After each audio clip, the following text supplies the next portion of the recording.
Hello, you wonderful people, and welcome to episode 10. Yes, episode 10 of the great Blacktown Premier League podcast. My name is Mark DePoli. It's the pre-Marion Dooney Match of the Round podcast. Are you excited? Because I most certainly am. Let's have a look at what they said this week. We got a little bit dominated towards the end of the first half, and then our players not following the instructions and made it harder for themselves as well. You know, a lot of respect to them, but they are an ageing squad.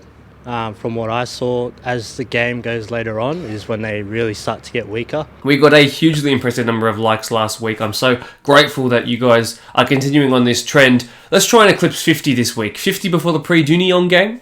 I think we can. Let's cue that intro music while we're there too.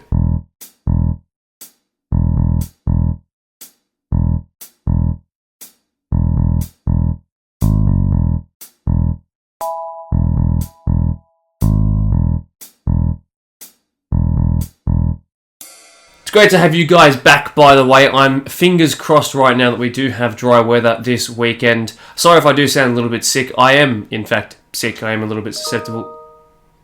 I'm a little bit susceptible to these things, as you might have already noticed. Should we go through some results and look at some highlights before we get into the interviews? I think so. In the Premier League 2 match of the round, Parkley put Bologna through their paces, smacking them 3-0 in a dominant performance. And that's the only result I'm able to speak about from Saturday. Let's go straight to Wednesday night now. Well, in the midweek match of the round, as you still watch through the Bologna and Parkley highlights, that game featured Pats and Town Rangers for the first time in 3 years. St. Pat's picked up a late penalty which Suhail Koya, the most consistent match of the round goal scorer in history, yes, in history, 4 from his last 4 live-streamed games, scored again. That's all the results we might have had from the last 4 or 5 days or so, but I think they were certainly entertaining, and that's why I spent extra time with our guests this week, and what better time to do with them before 2nd v 3rd on the ladder. Well, as that penalty goes in, welcome back. We're about to go chat to Marion. Should we? I think we should. Mark, where do you get your commentating skills from, mate? FIFA. Nice. They're in the midst of a very big week already, Marion, having played last night in the Cotton Cup. They've got a match of the round this Saturday and a huge one in the State Cup this Sunday. We're here to unpack all things recent form, last night's game, this upcoming one, and of course, I'd like to introduce Kev Shia and Dylan Owusu, of course. Boys, thanks very much for joining me. Let's start with the most recent game last night at Burnley Lane. On the synth, Colts have obviously still played because they haven't had rained out affected games because they're on that surface. You guys coming off the back of 2 weeks off. And I know you have a massive week ahead. So tell me about the reason for rotation last night. And you took the lead and then you surrendered it pretty badly. So what's the reason for the rotation and what can you reveal to us? Like you said, we had a lot of games that have been washed out due to the rain, and then having been involved in the State Cup and Cotton Cup, so we had no choice but to rotate and give a fair amount of time to every single player. Our squad yesterday was a little bit different to how we usually play against every other team, but like I said, it's just wanted to be fair on everyone. We started well. In the first 10 minutes. We got up, and then after that, we got a little bit dominated towards the end of the first half, and then our players not following the instructions and made it harder for themselves as well. And then once we started conceding 2 goals, and then it changed everything around. And myself and Kev, we had no choice but to go for attacking. And you know, when you have no choice but to commit players to attack, and then we got punished with the 3rd and the 4th goal, and then that was it. So the game was done. Yep, thanks for the honest explanation. Kev, I'll go to another loss now so we can get the bad stuff out of the way. So you guys had a perfect start to the season in the league. Creek come along, which is turning out to be a bit of a bogey team, certainly at Morrow Reserve down the road. So we know that they were missing one of their key signings. Talk me through that game, the first loss of the season. I'd love to tell you, Mark, but unfortunately I came back from overseas last Friday, so I think Shagger has to talk for this one again, mate. We actually started really well to that game. We had a lot of chances first half. We played against a very defensive team. It was very defensive, and then we had no choice but to keep attacking, and not taking out chances created more stress among players and within the team as well. And towards the dying minute, I think it was from a corner, if I wasn't wrong, and they got up, and it was a job done for them.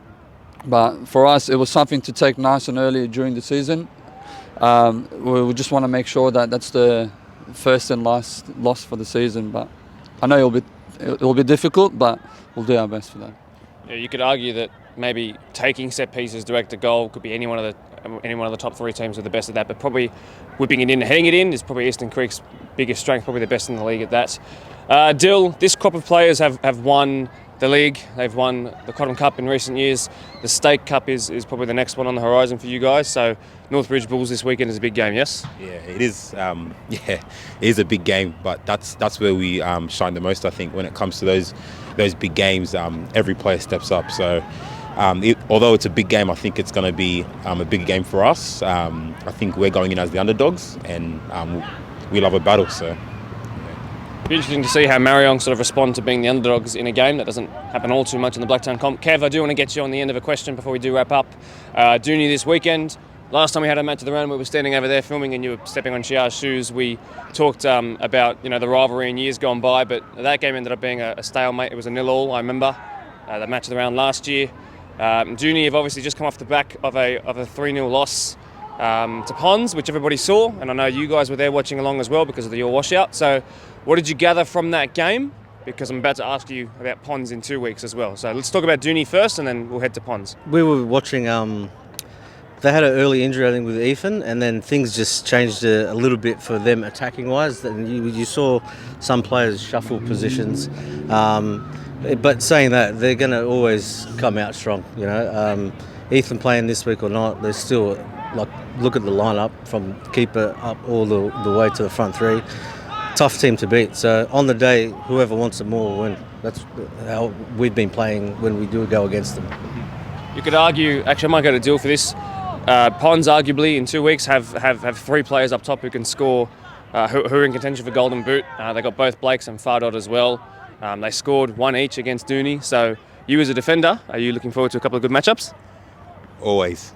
I think it gets me more excited when we've got a good front three or a good player up top to play against, because it just makes us ramp up more. It's always good to try and shut the other teams up, and especially when people are always talking about how much of a good player they've got on the field or the front three, then it makes the challenge better for us. Kev, let's finish it off with one more look at Dooney. It's meant to be at Harvey Park, obviously where they're prevailing. So how important is it that some of the old Dooney, some of the old Marion boys come out and help support? How important is squad depth going into Saturday?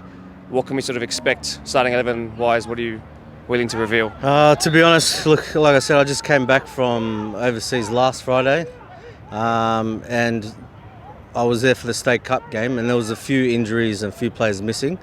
But me and Shag have been speaking through the week with some players, and everyone's looking forward to the game, so everyone should be ready to go. But there's always last-minute injuries or something comes up, so hopefully we have a full squad for both weekends. Okay, brilliant. Ever jovial. Marion, of course, the reigning champions, even though maybe they'll be slightly happy that they have one less game or competition to worry about. Best of luck heading into the match of the round. Extra big luck heading into Sunday as well, because that's going to be a hard backup for you guys. But thanks very much for coming on the podcast. Welcome back. 3 games this week. What an interesting perspective they have on how important this week is in their season. It might be their most important week of the season, of course, until we get to crunch time. Dooney actually gave us quite a brilliant response. I think you'll be impressed with what you hear. There's certainly some feeling heading into this game, and some players who are pretty desperate to win and prove that they're top quality stuff. Should we go listen to their response now? I think we should. Big thanks to the Dooney boys who have stuck around after their 6-kilometre run here tonight, which they've done in place of a training session due to the grounds being closed, which is pretty impressive if I do say so myself. I'm joined by Coach Glenn, Diego from the 21s, Tony Galliini, who's of course a long-standing club legend, and Jordan Hannon, who loves a good sponsorship. Thanks boys very much for joining me. Let's talk about what you guys have done tonight, which will probably stand out from the rest of the pack. Even though you might have got limited numbers, are you impressed with the fact that the boys were willing to come and do some running? Yes, always impressed with the boys when they want to train. They always want to train, and without the ball, so what, we get our fitness up. So it's good the boys got down here and had a bit of a run, so it was good. Brilliant. Diego, I know that you're in your pyjamas, but you are seriously all business when it does come to match day. So you're sort of making your way into that first grade space as you continue to become of age to do it and flourish as a young player. So tell me what's that like as a Dooney player coming up through the system, and how are you finding it all? Yeah, look, I'm in pyjamas, obviously. Mark helped me out of bed for the podcast. Playing with the 21s is good. We're a good squad, very strong, and getting a couple good results.